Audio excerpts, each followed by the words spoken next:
Now, I just want to point out quickly before we get into the standard balance sheet that there is the summary balance sheet down below. So let's open that one up. I'm going to right click and open that in a new tab. This is going to be our summary balance sheet. I'm going to put that like in the middle here, and let's close up the ham boogie, and I'll change the range to the same 010124 tab 123125, selecting the drop down to see it in years, running it.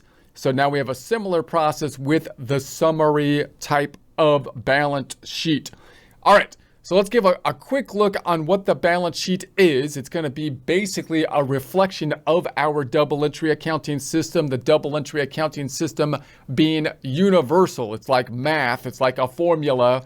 So it's going to be the same no matter where you are located. However, the thing that will change based on locations will be laws and regulations. In particular, for bookkeeping, the impact on tax laws is going to be where the major differences are at. So the accounting equation, we can see if I collapse the assets, the liabilities, and the equity, we see our accounting equation, assets equal liability plus equity. Now, one reason we might start with the summary balance sheet is because it is more summarized, it has less detail, and therefore it's easier to lead people in. So, for example, if you are creating a batch of reports that you're going to provide to somebody, possibly a client or supervisor, the top of the report might be the summary balance sheet because it's not too intimidating. It might encourage them to actually open the report, at which point you might have more detailed reports inside. Or if you're giving a presentation, it might be useful to start in a more simplified fashion, even though that you might be saying, hey, that's not enough. I need to give them more detail. They're not going to get the point with just too big high level view, but you at least have to get them engaged before their eyes glaze over, and then you can get into possibly the more detail, which might be the longer type of report.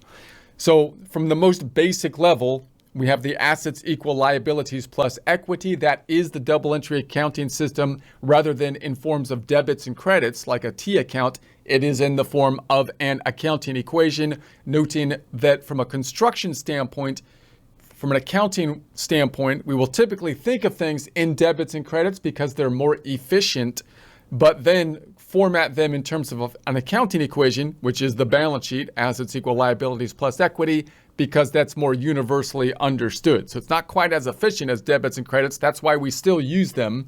So they're still useful to know, even with software, because it's a more efficient way to look at things oftentimes. However, when we're discussing with other people, we're going to be using the accounting equation typically in the form of the balance sheet. So that leads to the question of what are assets, liabilities, and equity. Assets represent what the company owns in order to help them to generate revenue.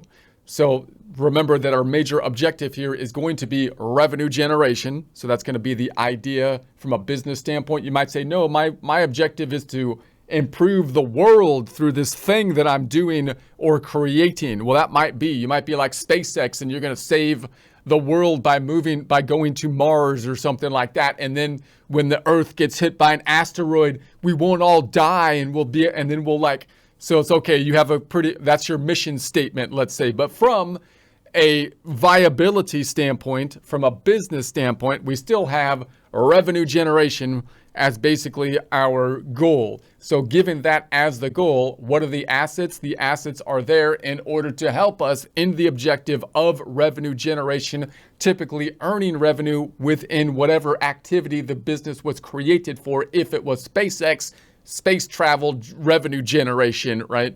If we're a restaurant, then of course we're going to generate revenue through the service of the food and so on. Then we have the liabilities and equity. So what are the liabilities then? Liabilities are going to be things that we owe to third parties. So that's going to be often the bank and possibly accounts payable, other vendors that we owe money to.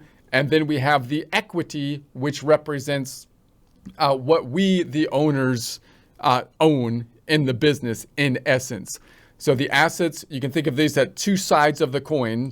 the assets, what the business has, measured in dollars, liabilities and equity, the other side of the coin, represents who has claim to the assets of the business, liabilities being third-party people like the bank for loans, equity being the owner of the business, which means we can algebraically reformat this calculation to assets minus liabilities, what the company has minus what we owe to third parties like the bank, equals what is claimed by of the assets to the equity or owners. That's like the net value or book value of the business.